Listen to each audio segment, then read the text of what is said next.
Hello class 10th के प्यारे बच्चों। तो आज का जो हम लोगों का टॉपिक होगा वो प्रश्नावली 4.2 होगा, यानी कि द्विघात समीकरण का जो क्वेश्चन होगा वो 4.2 एक्सरसाइज के क्वेश्चन नंबर 3 और 4 क्वेश्चन को करेंगे। और मैं वही चीज़ बता रहा हूँ जो एग्जामिनेशन पॉइंट ऑफ व्यू से बहुत ज़्यादा इंपॉर्टेंट है, ठीक है ना। तो ये दोनों क्वेश्चन है ना बहुत ही ज़्यादा इंपॉर्टेंट है, इसलिए सबसे पहले क्वेश्चन को देखते हैं कि दोनों क्वेश्चन है क्या। पहला क्वेश्चन बोल रहा है कि ऐसी दो संख्याएं ज्ञात कीजिए जिनका योग 27 और गुणनफल 182 हो। ये मेरा पहला क्वेश्चन है। दूसरा क्वेश्चन बोल रहा है कि एक क्रमागत धनात्मक पूर्णांक ज्ञात कीजिए जिनके वर्गों का योग 365 हो, है कि नहीं। क्वेश्चन बहुत ही सिंपल है, बट यदि आप क्वेश्चन को फर्स्ट टाइम देखोगे इट इज़ वेरी हार्ड, ऐसा लगता है कि बहुत हार्ड है, ठीक है। तो वन बाय वन दोनों क्वेश्चन को हमको सॉल्व करना है और देखते हैं कि कैसे क्या होता है, ठीक है ना, क्या प्रोसेस है, क्या स्टेप है, क्या कॉन्सेप्ट है, ये चीज़ हम लोग लेके चल बच्चों। अब हम पहला क्वेश्चन देखते हैं। पहला क्वेश्चन जो मेरा बोल रहा है ऐसी दो संख्याएं ज्ञात कीजिए जिनका योग 27 और गुणनफल 182 हो। तो क्या वे दो संख्या हम ला सकते हैं? बिल्कुल ला सकते हैं सर, हमें स्टेप का फॉलो करना पड़ेगा। डायरेक्ट लाएंगे तो गुना भाग करने में बहुत दूर हम चल जाएंगे, ठीक है। स्टेप से फॉलो मेंशन करेंगे 3 मिनट, ठीक है। दो संख्या सर हमको तो अभी पता नहीं है, और स्टेप फॉलो जैसे ही होता है तो इसका आंसर हम बनाते समय वो दो संख्या मान लो कि x और y है। तो साफ साफ लिखो कि माना कि दोनों सदस्य संख्याएं x और y है। क्या है? x और y है, ये संख्या हमको मानना है। जब दो संख्या पता नहीं है तब मान लेना है। फिर क्वेश्चन बोलता है ना sir according to the question, आप प्रश्न से भी लिख सकते हो। अकॉर्डिंग टू द क्वेश्चन बोलता है कि सर दोनों संख्याओं का यदि योग करेंगे ना, योग मतलब होता है प्लस करना, यानी कि सर x और y मेरा दो संख्या है और दोनों का योग करेंगे ना तो सर मेरा 27 आएगा सर, ये बोल रहा है, ठीक है। ये मेरा समीकरण 1 है, ठीक है। यहाँ से और एक प्रोसेस करना है। फिर यहाँ पे गुणनफल, यदि दोनों संख्या का गुणनफल करेंगे, गुना करेंगे, मल्टीप्लाई करेंगे तो मेरा आ जाएगा सर 182। बहुत सिंपल है, ये हो गया सर, ये समीकरण मेरा क्या हो गया 2। अब क्या यहाँ पे हमको एक चीज करना है, यहाँ से मेरा या तो x का वैल्यू फाइंड करना है समीकरण 1 से, या फिर y का वैल्यू फाइंड आउट करना है सबसे पहले, इसलिए हम थोड़ा सा स्पेस छोड़ दिए। तो y बराबर हम लोग क्या लिख सकते हैं सर 27, सॉरी यहाँ प्लस साइन, यहाँ क्या हो जाएगा माइनस x, ये भी हम लिख सकते हैं। यानी कि y का जो वैल्यू मेरा निकल के आया यहाँ पे 27 माइनस x निकल के आया। और यहाँ पे समीकरण 2 में, समीकरण मेरा जो 2 है, ये समीकरण 2 है ना, y का मान रखने पर, y का मान रखने पर, और जैसे ही समीकरण 2 में y का मान रखेंगे तो y बराबर मेरा कितना है 27 माइनस मेरा x है। Is that clear? Is equal to 182 आएगा सर। जैसे ही इसको इससे मल्टीप्लाई करेंगे क्या हो जाएगा 27x प्लस माइनस हो जाएगा माइनस x को x के साथ मल्टीप्लाई करेंगे हो जाएगा x², ठीक है। और इज इक्वल टू 182, 182। बहुत आसान है कि नहीं। अब कभी भी हम लोग द्विघात समीकरण का इक्वेशन बनाते हैं, यानी कि समीकरण बनाते हैं, पूरा टर्म को कर देना है 0, ठीक है, पूरे पद को। यानी कि 27x माइनस x², यहाँ प्लस साइन है तो इधर आएगा क्या हो जाएगा माइनस 182 इज इक्वल टू क्या हो जाएगा 0 हो जाएगा, ठीक है। इसको जैसे ही हम लोग सजाएंगे तो हो जाएगा minus x² plus 27x minus 182 is equal to क्या हो जाएगा 0। और क्योंकि सबसे पहले यहाँ माइनस साइन है, इस माइनस साइन को हटाने के लिए हमको -1 से मल्टीप्लाई करना पड़ता है। किससे मल्टीप्लाई करना पड़ता है? -1 से।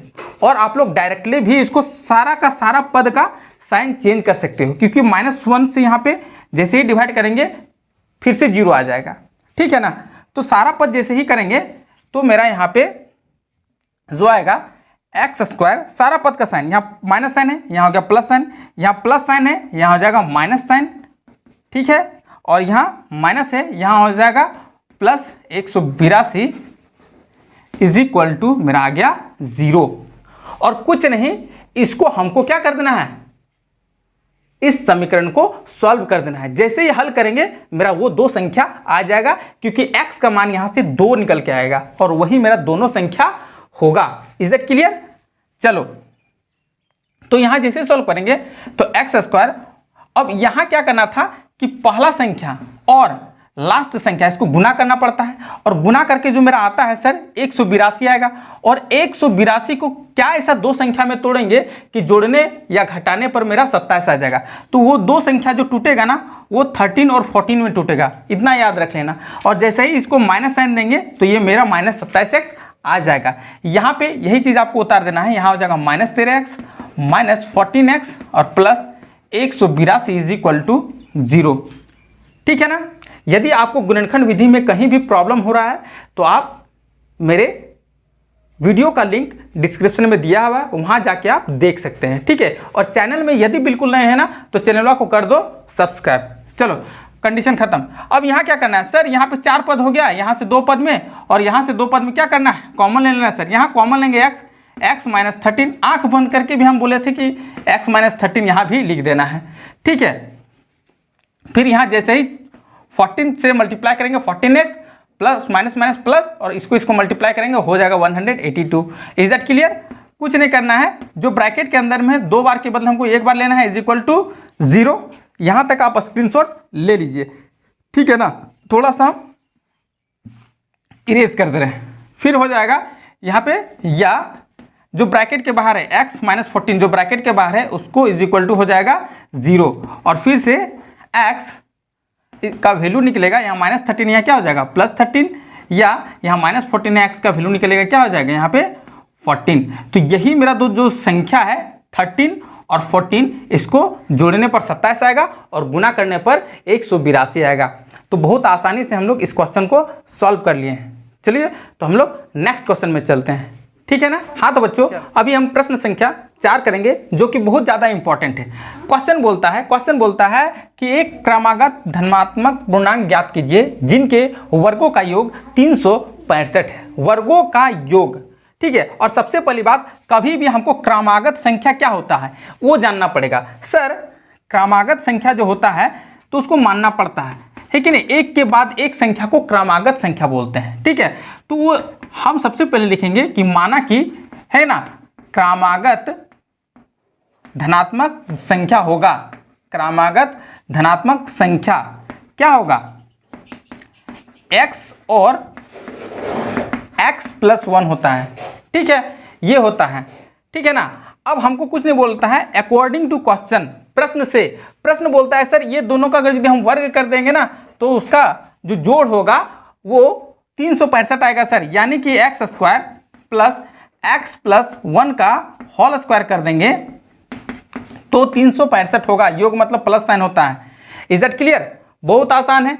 उसके बाद सर हम इसके आगे सॉल्व करेंगे तो ये मेरा a + b का होल स्क्वायर के फॉर्म में है सर। ये एक फॉर्मूला है कि नहीं? तो इसको हम लोग सॉल्व करना पड़ेगा। इसका जो फॉर्मूला का सूत्र होता है a² यानी कि x² + b² यानी कि 1 का होल स्क्वायर प्लस 2ab होता है, यानी कि 2 × a बराबर x है और b बराबर मेरा क्या है 1 = 365 होगा सर। क्लियर है इतना? चलो नाउ हम लोग आगे देखेंगे x², इसको सॉल्व करेंगे x² + 1 का होल स्क्वायर का जो आंसर आएगा सर 1 ही आएगा। 2 को x से मल्टीप्लाई करेंगे हो जाएगा 2x और फिर से 1 से मल्टीप्लाई करेंगे फिर भी हो जाएगा 2x = 365 होगा सर। Is that clear? यहाँ पे क्योंकि आधार मेरा सेम है, ठीक है, तो यहाँ हम लोग जोड़ सकते हैं। यदि बहुपद के जोड़ घटाव गुना भाग में कहीं भी आपको प्रॉब्लम है तो जो वीडियो का लिंक है डिस्क्रिप्शन में दिया गया है, वहाँ से जाके आप देख सकते हैं। और अभी तक वीडियो को आप लाइक नहीं किए ना तो लाइक कर दो। यहाँ पे हो जाएगा 2x², आधार सेम है इसलिए उसको जोड़ सकते हैं। फिर प्लस हो जाएगा ये x को होता है 2x, ठीक है, और फिर यहाँ हो जाएगा +1 और ये जो है यहाँ पे हो जाएगा -365 = 0। जैसे ही समीकरण के बाईं ओर आता है साइन चेंज करता है, यानी कि प्लस साइन था यहाँ पे हो गया माइनस साइन, है कि नहीं? थोड़ा सा भी हेजिटेशन नहीं होना है। उसके बाद द्विघात समीकरण का क्वेश्चन है, इसलिए उसका मूल रूप जो होता है सबसे पहले क्या होता है x² bx और प्लस c एक नंबर्स होता है, संख्या होता है, ये कंडीशन में, इसलिए इसको इस तरह से रीअरेंज कर देना है। यहाँ पे क्या करेंगे सर, 2x² प्लस 2x, और यहाँ पे देखो तो प्लस माइनस जोड़ घटाव का साइन कभी भी जिंदगी में घटाव साइन होगा, यानी कि और माइनस का संख्या बड़ा है इसलिए यहाँ माइनस साइन होगा। 364 इज इक्वल टू हो जाएगा 0 सर। ये कि यहाँ देखो 2x² 2x और माइनस 364। अब यहाँ एक चीज देखेंगे, ये जो है 2 का टेबल में आता है, ये जो 2 का टेबल में आता है, और यहाँ भी ये मेरा 2 का टेबल में आता है, यानी कि 2 मेरा क्या हो जाएगा, कॉमन ले लेंगे, 2 मेरा कॉमन ले लेंगे, हो जाएगा x² प्लस x माइनस 2 1 जा 2, 2 8 जा 16, 2 2 जा 4 इज इक्वल टू मेरा हो जाएगा 0। अब क्या है, जो ये मेरा 2 है, 2 जैसे ही समीकरण के राइट साइड में जाएगा, यहाँ मल्टीपल का फॉर्म है, डिवाइड हो जाएगा और डिवाइड होके भी फिर 0 ही बच जाएगा, इसलिए इस संख्या को हमको नहीं लिखना पड़ता है। और जो मेरा बच जाता है ये संख्या को भूल जाओ, यहाँ बच जाएगा x² plus x minus 182 is equal to मेरा 0 बच जाएगा। Is that clear? अब ये संख्या को यहाँ से समीकरण को सॉल्व कर देंगे, फिर से मेरा आंसर आराम से निकल कर आ जाएगा। चलो सर, तो समीकरण सॉल्व करते हैं। x² प्लस x माइनस 182 बराबर हो जाएगा 0। मेरा स्टेप बोलता है सर, गुणनखंड विधि से जब भी सॉल्व करते हैं, यहाँ कोई संख्या नहीं है तो 1 है, और यहाँ 182, इसको मल्टीप्लाई करेंगे पहला स्टेप में तो आ जाएगा सर 182। और कोई सा ऐसा 2 संख्या में तोड़ना है, लिखना है, जिसको जोड़ने या घटाने पर 1 आ जाना चाहिए, यानी कि वो जो संख्या होगा वो 13 और 14 हो जाएगा, है कि नहीं। यहाँ प्लस लिख दो और यहाँ माइनस लिख दो। जैसे इस संख्या को लिखेंगे, देखो 14 में 13 जाएगा तो कितना बचेगा, 1 बचेगा, यानी कि ये जो संख्या है इसको यहाँ पे उतार देना है, 3 पद से 4 पद बना देना है। x² minus 13x plus 14x minus 182 बराबर 0 होगा।